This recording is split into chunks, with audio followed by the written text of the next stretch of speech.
আসসালামু আলাইকুম। নিশ্চয়ই সবাই ভালো আছেন। আলহামদুলিল্লাহ আমিও ভালো আছি। আজকে আমি আপনাদের সাথে শেয়ার করব নিজের সন্তানকে উদ্দেশ্য করে একজন বাবা একটি চিঠি লিখেছেন। প্রত্যেক বাবার প্রতি অনুরোধ রইল আপনাদের সন্তানদেরকে অবশ্যই চিঠিটি শোনাবেন, তাহলে আপনারাই উপকৃত হবেন।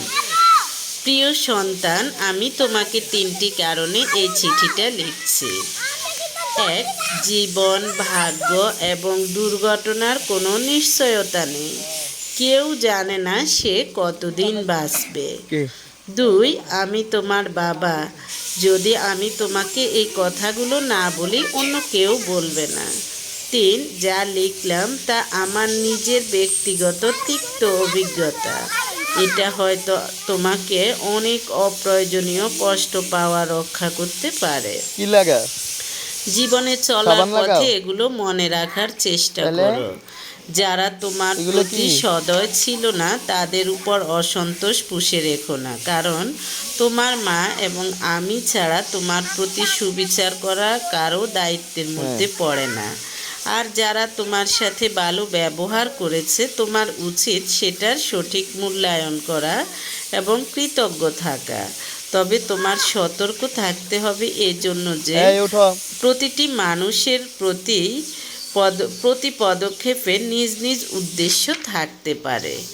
2, জীবনে কিছুই কিংবা কেউ অপরিহার্য নয় যা তোমার পেতেই হবে। একবার যখন তুমি এই কথাটির গভীরতা অনুধাবন করবে তখন জীবনের পথ চলা সহজ হয়ে যাবে। 3, জীবন সংক্ষিপ্ত। আজ তুমি জীবনকে অবহেলা করলে কাল জীবন তোমাকে ছেড়ে চলে যাবে। কাজে জীবনকে তুমি যত তাড়াতাড়ি মূল্যায়ন করতে শিখবে ততই বেশি উপভোগ করতে পারবে। 4, ভালোবাসা ক্ষণস্থায়ী অনুভূতি ছাড়া আর কিছুই নয়।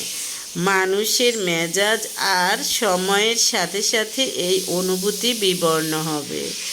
যদি তোমার তথাকথিত কাছের মানুষ তোমাকে ছেড়ে চলে যায়, ধৈর্য ধরো। সময় তোমার সব ব্যথা বিষণ্ণতাকে ধুয়ে মুছে দেবে। কখনো প্রেম, ভালোবাসার মিষ্টতা এবং সৌন্দর্যকে নিয়ে বাড়াবাড়ি করবে না। আবার ভালোবাসা হারিয়ে বিষণ্ণতায়ও অতিরঞ্জিত হবে না। 5, অনেক সফল লোক আছেন যাদের হয়তো উচ্চশিক্ষা ছিল না। এর অর্থ এই নয় যে তুমিও কঠোর পরিশ্রম বা শিক্ষালাভ ছাড়াই সফল হতে পারবে। তুমি যতটুকু জ্ঞান অর্জনই করো না কেন তাই হলো তোমার জীবনের অস্ত্র।